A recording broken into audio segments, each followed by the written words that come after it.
আপনারা দেখবেন পুরো এক মাস আপনাদের দ্রব্যমূল্যের মোটামুটি সব ব্যাপারে একটু সহনীয় ছিল এবং ঈদের বাজারে দেখবেন আপনার বাজার মোটামুটি সে ছিল, খুব কোনো টেনশন ছিল না। অনেক সময় বাজারে দেখা যায় এই বাজারের চিন্তায় ও বাজারের চিন্তায়, এটা মোটামুটি এবার কিন্তু শৃঙ্খলা ছিল এর আগের মতো। কিছু যে ঘটনা ঘটেছে বাট এটা উল্লেখযোগ্য কিছু না।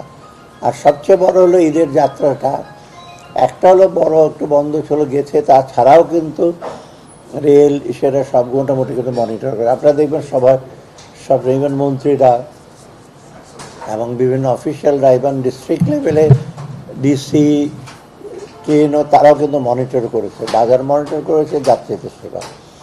অতএব আমি বলবো যে সার্বিকভাবে সে।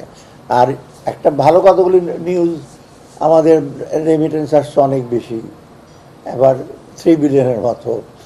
তারপরে আপনার ফরেন এক্সচেঞ্জ রিজার্ভটা একটু বেড়েছে। অতএব সার্বিক দিক দিয়ে ঈদের সেটা ভালোই হয়েছে। আর তার মাঝে একটা খবর আসছে যে ট্যারিফ, ট্রাম্প সাহেব একটা নতুন করে তার রেসিপ্রোকাল ট্যারিফ করেছে। এটা মূলত তার ডেফিসিট প্রচুর, ওই ডেফিসিটটা কীভাবে কাভার করা যায় একটা গাণিতিক হিসাবে সে করেছে।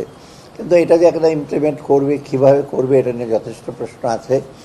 অতএব তার দিক থেকে সে করেছে এটা একটা গাণিতিক। যেমন বাংলাদেশের 6.2 বিলিয়ন আমাদের ডেফিসিট, মানে আমরা 8 ওরা আমরা এক্সপোর্ট করি 8.4, ওরা ইম্পোর্ট করে 6.2, অথবা 6.2 ওদের ডেফিসিট। তো ওরা সোজা ভাগ দিয়ে বলছে 74% ডেফিসিট।